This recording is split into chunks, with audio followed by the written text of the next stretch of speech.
Ilang araw na namomroblema ang rice retailer na si Alfonso. Simula kasi bukas, dapat 41 pesos na lang ang benta niya sa regular milled rice, habang 45 pesos naman sa well-milled rice. Pero daini Alfonso at ng mga kapwa niya retailers, Mahirap sa aming mga retailer, yung stock namin bigas mataas pa. Halos 200 kasi ang mawawala sa amin per sako.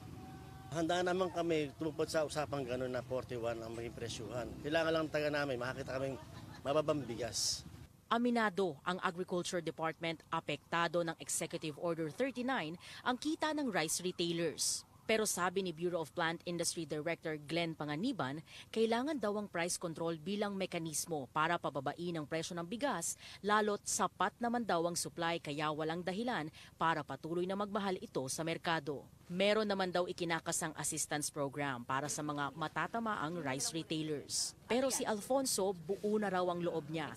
Bukas, walang makikitang 41 pesos at 45 pesos na kada kilo ng bigas sa kanyang tindahan. Talagang wala talaga kami mailalabas pang ganong halaga. Meron kami papakita sa inyo na resibo na gatukuha namin sa bigas para maintindihan din naman nila.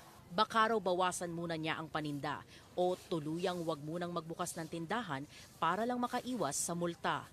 Suhestyon naman ng grupong Sinag o Samahang Industriya ng Agrikultura, 1 linggong palugit pa bago ipatupad ang price ceiling. Para lang maubos itong mga stocks nila na sa mas mataas na presyo nila nabili.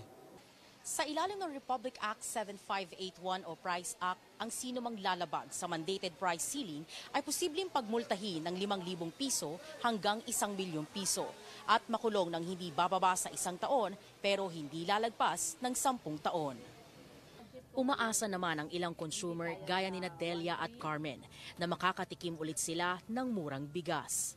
Siyempre, excited ako. Kung sana matutuloy bukas yung effectivity na yan, masaya kami. Pasok pa rin sa budget kung sakali. Pag namimili ako, siyempre naghanap ng mura na makakain din namin. Kasi minsan kulang yung budget na pangbili. Mahirap lang kami po. EJ Gomez, CNN Philippines.